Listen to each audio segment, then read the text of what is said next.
we go now? Get down! You wanna take what's mine? Let's go!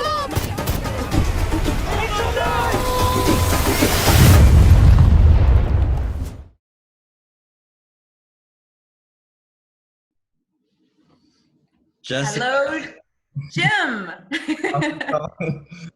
Hi. Good. How are you? I'm good. I'm in Chicago, boiling in this like heat. It's almost like 100 today. So. Good Lord, 100.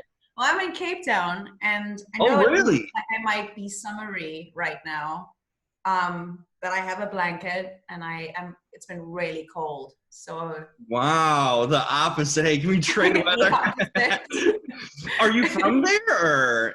Yeah, I'm born and raised in Cape Town, South Africa. Wow, I didn't know that. So then this movie was pretty natural for you in your hometown in a sense, right? It was amazing. I mean, it was the first time in my professional career that I had been offered a part, firstly, in a film. Being offered a part for an actor is like an actor's dream. But on top of that, it was, you can do your own accent. And, oh, by the way, we're going to be shooting on home turf. So, come and play. But then you're the tour guide too, probably. You're showing up, the spots to go to on the days off or, I will say I don't know my way. I don't know Joburg as much as I know Cape Town and different cities. So I'm a Cape Townian, and by the ocean, I know my hood. But when I'm in Joburg, and we shot predominantly in Gauteng on a farm called Glen Afrique, and yeah, that was just I was out of my depth, but in the greatest company, because I was with a whole lot of South Africans, cast and crew who knew it. And we had probably too much fun. Oh, that's a bad thing. It was probably, yeah, I mean, probably, yeah. I just now thinking back to just some of the days of, because it was a month and a half. The grueling bit of it was that most of the film was night shooting. Yeah. So that's one way to screw up your body clock. And I think we all got a little delirious in that month and a bit, because you're sleeping during the day and then you're just shooting at night, and you're totally not able to regulate your body temperature. Weird stuff starts to happen. So you look for ways of just keeping each other on set. You have to be ready for anything at any time. So it's not like you can nap in between takes. You have to somehow you got to keep stimulated, you got to keep awake. And it took a lot of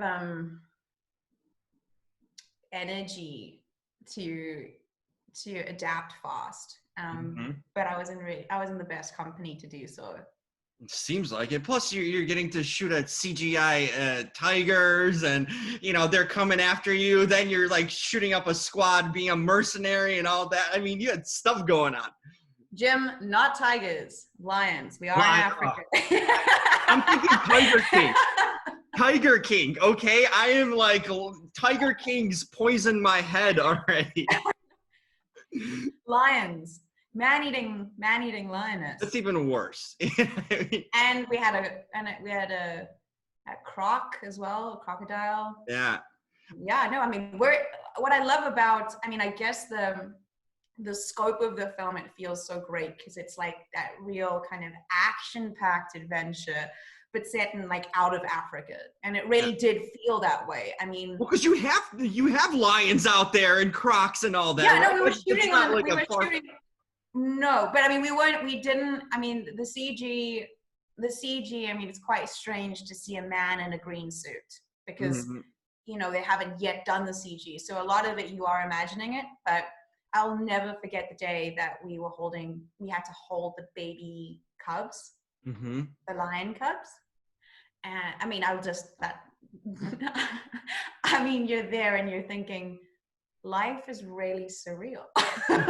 Like, I don't know if I can beat this, the moment of acting opposite Megan Fox Right. out of Africa, basically in the middle of nowhere with the best cast and crew around, and in a school uniform covered in fake blood at the age of 27, playing a 17-year-old holding a baby lion cub. You kind of go, yeah, can't top that. Can't top that. And you went 10 years back too, age-wise, you know, so that's always a nice I thing. know. Even though I'm you look every young. time, every time they're like, you can do it, right? And I'm like, I mean, yeah, I think. I mean, I'm flattered. Thank you. It's the pigtails and the big eyes. Probably. Yeah. Yeah. I'm gonna milk it. I'm gonna milk it as much as I can, Jim. You totally should.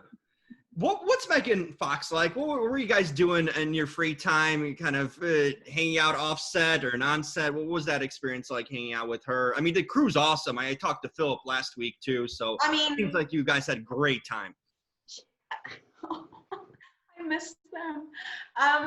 It's probably not professional to say that because, well, part of the job, and I've come to realize this, is that it's almost better to be friendly and not friends, because it is a working environment and you're there to do a job. You're not obligated to do more than just showing up, doing the best job that you can do.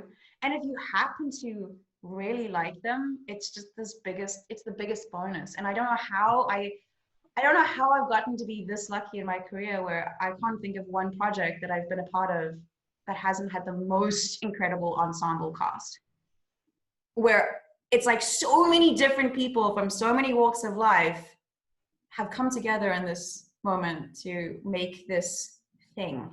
Mm-hmm. And it's going to be larger than all of us. And we just, yeah, that's where magic happens. So, you know, meeting Megan, I'd been a fan of her, 2007 with Transformers. I remember watching that in cinema with my brother. And she's so cool. She's so professional. She's so generous. She is so kind. She gave me such great advice. And this, you know, not expecting to get close to my co-star, just opening up about her balance of personal and professional life. And I think for any artist, I think that's kind of where my mind's at right now, is like, how do you balance it all? And especially, you know, with somebody as famous as Megan, I can't imagine the challenges that come with that. Yeah.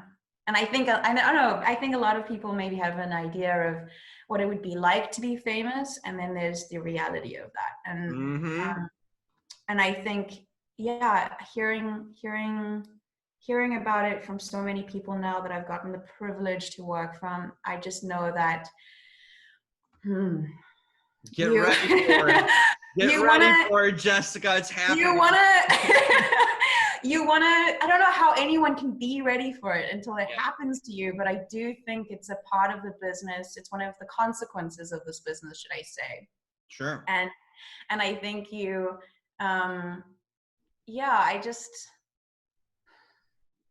I got in this industry because I love what I do. Yeah. I love the art, but there's such a business component to it, and how it affects your life outside of it. And, you know, and I'm a pretty ambitious person as well. So, you know, I have big dreams, and you kind of, it puts things in perspective when you're able to talk to somebody who's kind of on the other side of that, and they can really speak into the truth of it. And I was just taking notes, basically. I'm like, both Megan and Phil. I'm like, yes, okay, so circle, highlight. There you go. What are some things, you know what, I always like asking performers and all that, what are some of your hobbies and interests outside of the industry? What are some things that you like, Jessica, to do in your free time to kind of get away from it all? What are some things you're into? Okay, I love to read. And I write. Just for myself these days.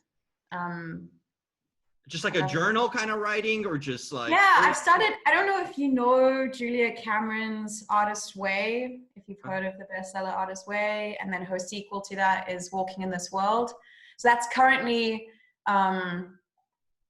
it's currently 2 books that I'm making my way through, and it requires you to do an exercise called morning pages, where you write 3 pages every morning as you wake up.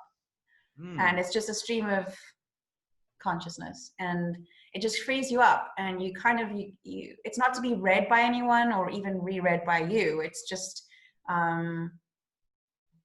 yeah, I think that's interesting. Having done now this for, it's been 2 months since I started, it's just been one of those rituals that I'm keeping.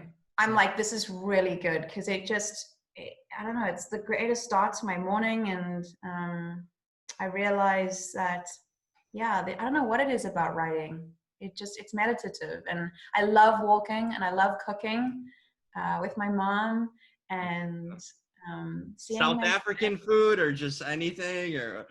Well, food in general. I love food, but yeah, I've got some of my favorite dishes.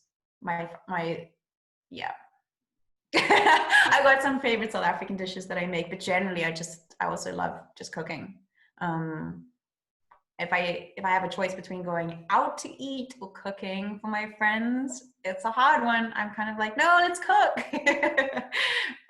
Listening to music with my brother, dancing, just because I love dancing. Not to dance for anyone but myself. Like, sometimes I sing in my car, I belt it, even though I'm not a trained singer. We do these, I find joy in pretty simple things. I like that. Yeah. That's cool. You're a real person, okay? After all, very, yeah. Got the, you can't even see it now because I put on makeup. This is Dimples? my makeup mask. I got pimples, and yeah, no. I'm So like I said, there's the press look, and then there's the reality below. There's like pajama pants, right? Totally. Which is what in Corona times, the press, this virtual, it's kind of great in that way. You kind of go, oh, they're not gonna see you until just. Yeah, everyone's in the same setting. Okay, you have a wall behind you, and no one's impressive in that way, I figured out how to do my own lighting as well, and some makeup, and you just kind of, I guess that's been a talent tool that's come out of this time of great pause and reflection. Mm-hmm. So I've just been kind of resting. There you go. And knowing that the work's gonna come. You see. So patience and living life in the meantime, that's what it takes. Absolutely. And there's that saying, when it doesn't rain, it pours. As an artist, it's like there's the feast and famine, and you're riding those peaks and troughs, and you're having to, you have to keep sane through it and finding little rituals to keep you grounded.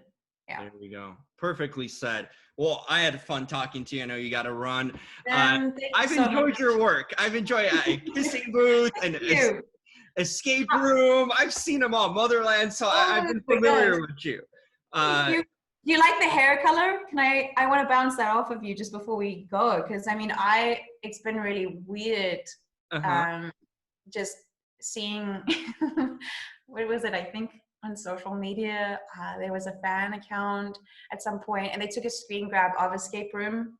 Yeah. And I just like, oh, I had brunette. I am a natural brunette, but I've gotten so used to the redhead Vitaly Craven from Motherland that, I just kind of, I don't know if I'm going to go back. This feels so natural, and it looks perfect on you.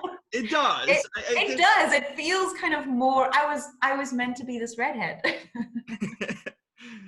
I think you look good no matter what you try. So there you go. Jen, thank you. I'm flattered. But I think, just if I'm thinking back to my career, I think for Mia it was perfect, the brunette, and I think I'm really excited what's to come. maybe blonde, maybe not. I don't know. I think I'll never. Hey, I don't think I'll see fine. blonde. I don't. Then you know if it's a failure or not, once you try it. So there you go. Well, hopefully next time I catch up with you, and hey, maybe you have a new hairdo then too, so it'll be a whole maybe some shave. I don't know. No, don't do that. Might go Mad Max. No, like your hair is nice. You got a little wave to it too, so keep it that way. Not natural, by the way. This was also part of the work for today. You didn't have to. I did. I really did. Thank you so much for your time. Absolutely. And your great questions. Thank you. I've been a big fan, and just cool seeing you kind of continue on with your career and do different roles in different films. So there's a lot more ahead of you. Hopefully Megan Fox gave you a good advice. You might be in her shoes somewhat. I hope. I hope. Yes. Thank you. Hey, hope to catch up with you again, Jessica, down the road. Likewise, Jim. Thank you. Stay safe and healthy with your family, and cook up that good food. You too. Feed yourself. I have too much, okay? So I need to stop eating a little bit. Well, I mean, I would say that just from a food point of view, but also like a soulful point of view. You just do what you need to do. Sleep. Adequate sleep is a huge thing I've found. Like, getting enough sleep and getting good sleep. It's a challenge. I highly recommend meditation. That's something I've heard that. I'm going to take up on. I swear, I've heard it from so many people. They keep on telling me yoga and meditation. I think that's going to happen now. So it's kind of like when I heard about meditation, I thought, okay, this is the classic. Like, it sounds great in theory, but I have no idea how to practice it. And it just anytime that I would try and get still to kind of get into a meditative mindset, I'm like, am I doing it right? I don't think so. And this is not a sponsorship in any means, but the Calm app and Sam Harris's Waking Up app, I'm kind of alternating between the two of them. Their format, it's just whatever you think meditation is. Mm-hmm.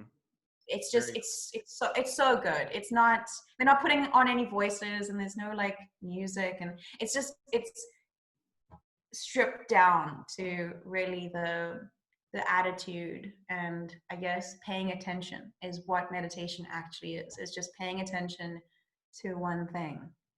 And I think that's helped me, especially in this stressful, very uncertain time.